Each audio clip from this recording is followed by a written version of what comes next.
One of the biggest things that I see people struggle with when they first start their nonprofit is the idea that anyone owns the nonprofit. I saw a Facebook post recently where the poster was like, I am the secretary of the board. I'm also running all of our programs. I do all of our events. I manage all of our volunteers. And she was looking for a way to get paid. Well, there's two things here that really need to be addressed. Number one is that the board itself manages the fiduciary responsibility to adhere to the mission of the nonprofit. The other is the opportunity to get paid as the person who runs the programs, right? So these are two different things.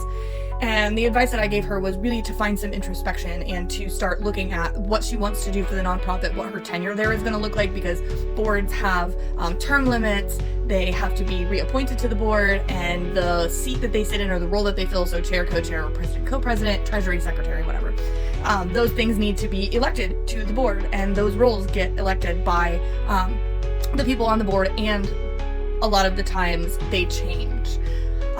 And so the board has the fiduciary responsibility to make sure that everything that the nonprofit is doing is to the mission. Executive director, right, which is the only role that the board can hire, fire, put on a PIP, whatever, right?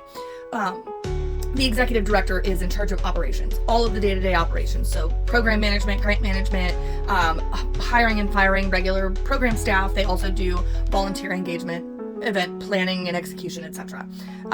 And so I told her, I said, as much as you feel like you own all of the work that you've done and you don't want to give up control of it, you don't actually own anything. The nonprofit itself is the independent entity, and there are two branches that come off of that, which is the board and the executive director. So all of the work that you put into the nonprofit itself belongs to the nonprofit.